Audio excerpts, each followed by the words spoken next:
আশা করি সবাই ভালো আছেন। তো বন্ধুরা, এখন যে ছবিটার বিষয়ে কথা বলবো সেই ছবিটার নাম হলো বারুদ।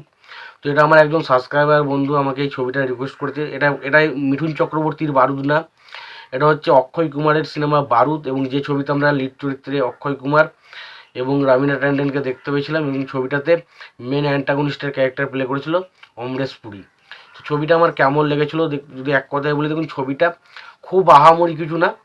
ছবিটা প্রচণ্ড পরিমাণে ড্রামাটাকে বিল্ড করা হয়েছে এবং ফলে স্ক্রিন প্লে অনেক সময় কিছুটা আমাদেরকে বোরিং করে, তবে ওভারঅলে কিন্তু ছবিটা একটা ঠিকঠাক। ছবির গানগুলো আমার কাছে কিন্তু খুব একটা আহামরি লাগেনি।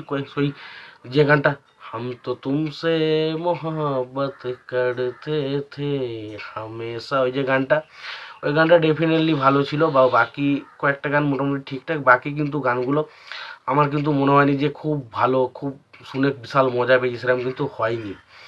এবার আসি ছবিটার বিষয়ে আসার আগে বলে নিই পরিচালক লিখেছেন, এগুলো বিষয়ে আগে কথা বলে নিই।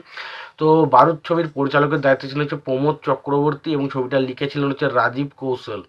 চিত্রনাট্য লিখেছেন প্রমোদ চক্রবর্তী। ছবিটা সঙ্গীতের কাজ করেছে আনন্দ মিলন। তো আনন্দ মিলন যে ছবিতে মিউজিক দেয়, মিউজিক খুবই ভালো হয়। এই ছবির মিউজিকের কাজ ভালো, কিন্তু গানগুলো আমার কিন্তু খুব একটা আহামরি আমার মনে ধরেনি। এবং ছবিটার বাজেট ছিল 5.5 কোটি টাকার মতো, এবং ছবিটা বক্স অফিস থেকে প্রায় 8.5 কোটি টাকার মতো কালেকশন করতে পেরেছিল।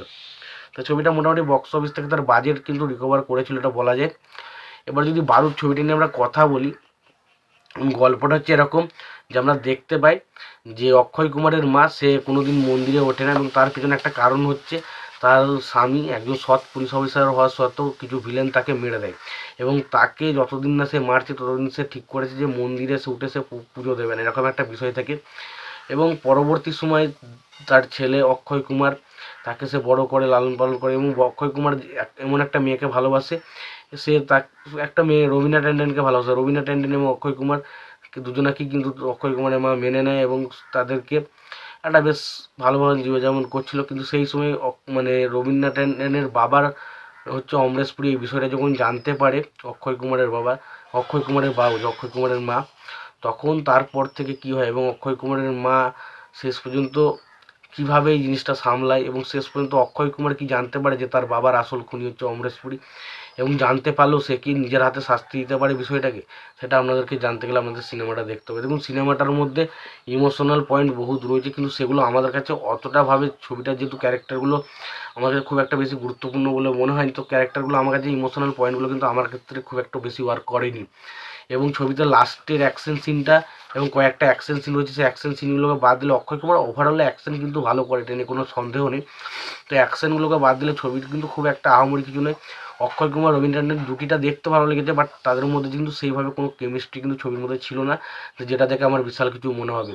পাশাপাশি এখানে গুলশান গ্লোভার সে যে ধরনের কাজ করে তার তুলনায় ছবিতে একটু অন্যরকম কাজ করেছে, কিন্তু কাজটা করলেও সে কাজটা কিন্তু যথেষ্ট ভালো করেছে। অমরেশ পুরী তার কাজ কিন্তু যথেষ্ট ভালো। এবং পাশাপাশি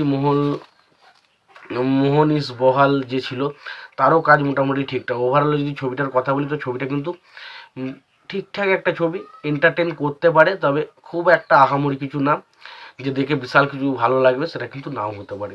তোমার কাছে ঠিকঠাক একটা ডিসেন্ট ছবি বলে মনে হচ্ছে। তোমাদের ছবিটা কেমন লাগে অবশ্যই জানিও। তোমাদের যদি ভিডিওটি ভালো লেগে থাকে লাইক কমেন্ট শেয়ার করে দিও। চ্যানেলটা নতুন হয়ে থাকলে অবশ্যই তোমরা চ্যানেলটা সাবস্ক্রাইব করে নিয়ে পাশে বেল আইকনটা অবশ্যই প্রেস করে দিও।